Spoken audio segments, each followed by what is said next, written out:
কাশেম বাবু, প্রশ্ন হচ্ছে আলেম মোল্লা, শেখ শাহজাহান এদেরকে ব্যবহার করে মুখ্যমন্ত্রী মমতা বন্দ্যোপাধ্যায় কি পুলিশ এখনো পর্যন্ত আলেম মোল্লাকে তো ধরে উঠতে পারেনি?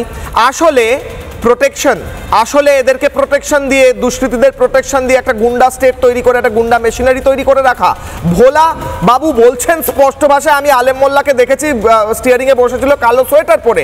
পুলিশ এখনো পর্যন্ত ধরেনি, ধরতেও পারবে কিনা আমি জানি না, হয়তো ভবিষ্যতে ধরে শেখ শাহজাহানের মতো রেখে দেবে, সেও ফোন করবে জেলের ভেতর থেকে। বলুন।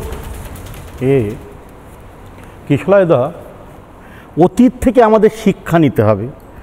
অতীতে গরু পাচার মামলাকারী, এই গরু পাচার কাণ্ডে যিনি প্রধান অ্যাকিউজড সাইগাল হোসেন, অনুব্রতের ছায়াসঙ্গী সিকিউরিটি ছিলেন বটে। সেই অনুব্রতর ছায়াসঙ্গী থাকার সুবাদে সে কোটি কোটি টাকা রোজগার করেছে অসৎ পথে, অসৎ উপায়ে। সেই সাইগাল হোসেনের পরিবারকেও এই মমতা ব্যানার্জির পুলিশ দ্বারা এবং মমতা ব্যানার্জির অনুব্রতর অনুপ্রেরণায় সাইগাল হোসেনের পরিবারকেও গাড়ির তলায় পিষে মেরে দিয়েছে। তো অতীত থেকে শিক্ষা নিতে হবে। সাইগাল হোসেনের পরিবারটাও কিন্তু গাড়ির তলায় পিষ্ট হয়ে মারা যায়, তার মেয়েটি মারা যায়। এরা কিন্তু কোনো অপরাধ করেনি। ঠিক এই যাদের আলেম মোল্লা কথা বলছেন আপনি, আমি দায়িত্ব নিয়ে অন ক্যামেরা বলছি আপনাদের লাইভ প্রোগ্রামে, এখানে মণিশঙ্কর দাও আছেন আর আমাদের প্রাক্তন পুলিশ অফিসার আছেন, দীপঙ্কর ভাইও জানে। আমি দীর্ঘ 2009 সাল থেকে বসিরহাটের মানচিত্র আমি জানি, বিশেষ করে বসিরহাটে আমি অনেক কাজ করেছি।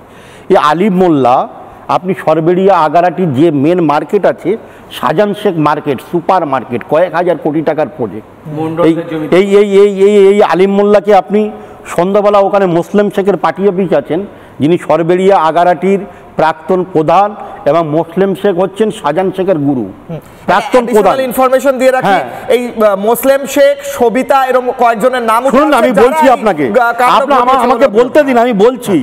কাদের বক্স মোল্লা, মফিজুল মোল্লা, শরফুদ্দিন মোল্লা, বাচ্চা খোকন, এরা হচ্ছে মানে শাহজাহান শেখের টোটাল বিজনেসটা এরা দেখে।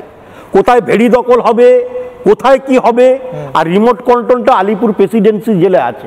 যদি এই মুহূর্তে শাহজাহান শেখকে আলিপুর প্রেসিডেন্সি জেল থেকে অন্য রাজ্যে যদি শিফট না করান, এরকম ভোলা ঘোষ আপনার খুন হবে, এরকম অনেক ভাই খুন হবে।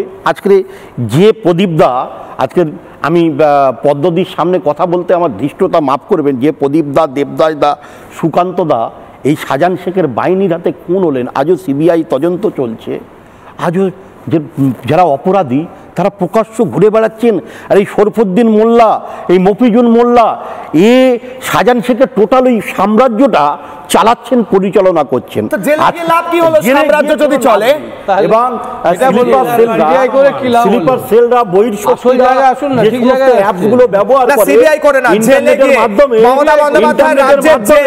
যে সমস্ত অ্যাপসগুলো ব্যবহার করেন, শাহজাহান শেখ জেলে বসে বহাল তবিয়াতে জামাই আদরে মোবাইল ব্যবহার করছেন, অ্যাপেল ফোন ব্যবহার করছেন, ফেস টাইম ব্যবহার করছেন, যাকে তাকে নেতা মন্ত্রী সমস্ত। কেন করবেন না উনি? মমতা বন্দ্যোপাধ্যায় বিধানসভায় দাঁড়িয়ে যাকে ডিফেন্ড করে, রাজ্যের মুখ্যমন্ত্রী মমতা বন্দ্যোপাধ্যায় একটা নোটোরিয়াস ক্রিমিনালকে বিধানসভার পবিত্র জায়গায় দাঁড়িয়ে বলেন শাহজাহান শেখ নিরীহ, সে কোনো অপরাধ করেনি। কি করেছে? নোটোরিয়াস ক্রিমিনালকে মুখ্যমন্ত্রী সার্টিফিকেট দেন, আর মণিশঙ্কর দাদের মুখ থেকে বা রামকৃষ্ণ মিশনের শিক্ষা নেবে। শোনাই আবার মুখ্যমন্ত্রীর কথা।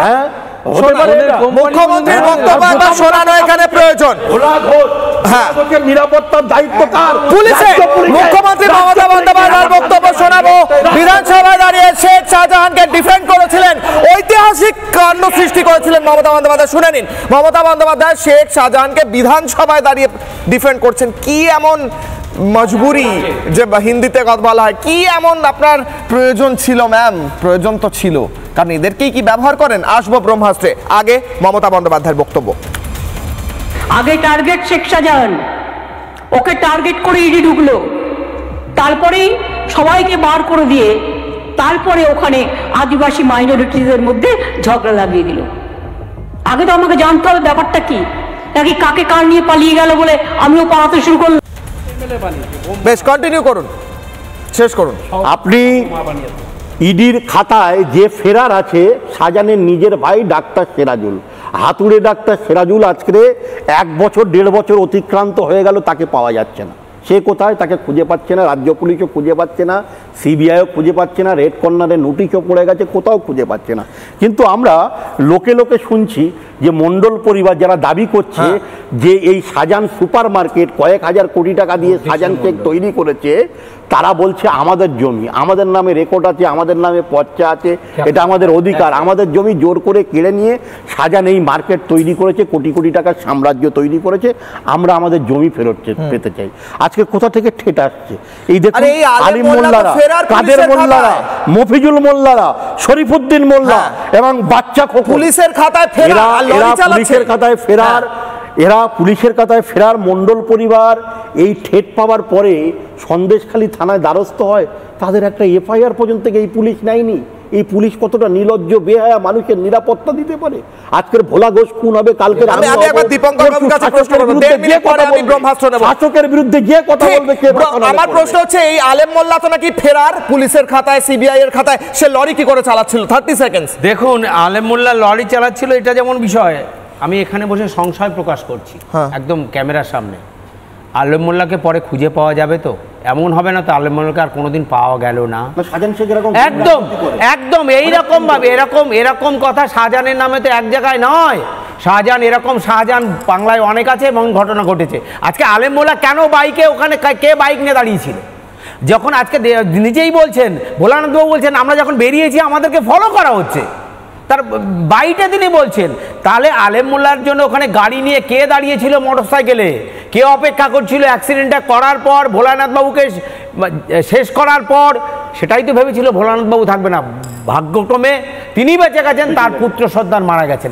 অর্থাৎ এই যে চক্রান্ত একদম পুরো সাজানো ঘটনা, এবং সাজানো ঘটনা ঘটিয়েছে শাহজাহান মমতা ব্যানার্জির অনুপ্রেরণায়, মমতা ব্যানার্জির স্নেহধন্যে, মমতা ব্যানার্জির ভালোবাসায়। ওই যে বললেন শাহজাহানকে টার্গেট করে ঢুকেছে, টার্গেট করে কে ঢুকবে? মমতা ব্যানার্জি টার্গেট করে রেখেছেন ওখানে, কারণ আগামী বিধানসভা নির্বাচনে ওই এলাকায় বসিরহাটের 7টা সিট জেতার জন্য শাহজাহানের এই বাহিনীকে ভোট লুট করার জন্য মমতা ব্যানার্জি ব্যবহার করতে হবে। আর মমতা ব্যানার্জি জেনেও গেছেন তিনি হারবেন, তিনি তার আজকের ব্রহ্মাস্ত্র কিশোর অগ্নিবাণে, আজকের ব্রহ্মাস্ত্র মমতা বন্দ্যোপাধ্যায় হারবেন বলছেন দীপঙ্কর বাবু। কিন্তু আমার ব্রহ্মাস্ত্র প্রশ্ন, 26-এর ভোটে কি গুন্ডাদের অস্ত্র হিসেবে ব্যবহার করছেন মমতা বন্দ্যোপাধ্যায়? এটাই কি তার জেতার পরিকল্পনা, জেতার পথ?